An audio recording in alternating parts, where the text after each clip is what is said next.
ते आज आपण बनवणार आहोत ह्या मॅगी 3 मॅगी घेतले 3 मॅगीपासून मॅगी भेळ बनवणार आहोत.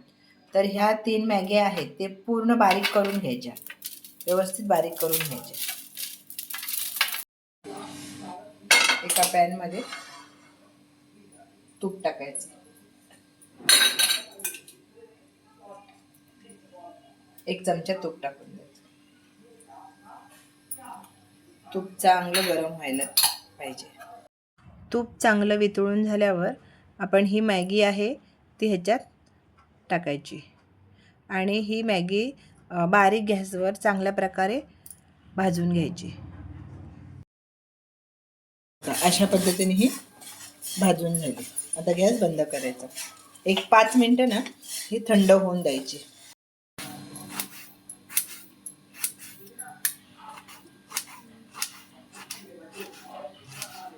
आपण भेळसाठी मॅगी भेळसाठी आपण कांदा एक मीडियम साईजचा कापून घेतला आहे, कोथिंबीर आहे, टोमॅटो आहे अर्धाच घेतलेला आहे, काकडी आहे थोडी कापून, लिंबू घेतलेला आहे, मिरची आणि चाट मसाला आणि जो मॅगी मसाला त्या पॅकेट बरोबरच येतो ना तो मॅगी मसाला घेतलेला आहे. ही मॅगी ह्याच्यामध्ये ओतून घ्यायची. आता ह्या बाउलमध्ये आपण काढून घेतलेलं आहे, त्याच्यामध्ये हे कांदा टाकायचा. एक मीडियम साईजचाच कांदा घेतला होता तो टाकायचा. त्याच्यानंतर ही काकडी टाकायची. काकडी छोटी अर्धी कापून घेतली होती आणि एक छोटी मिरची घेतलेली आहे आणि ही कोथिंबीर.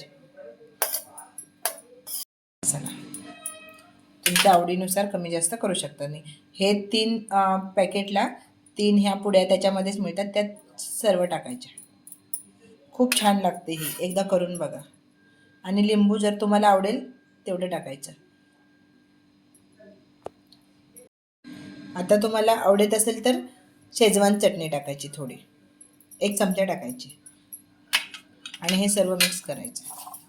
हे बघा अशा पद्धतीने हे पूर्ण मिक्स करून घ्यायचं. खूप छान लागते, कुरकुरीत.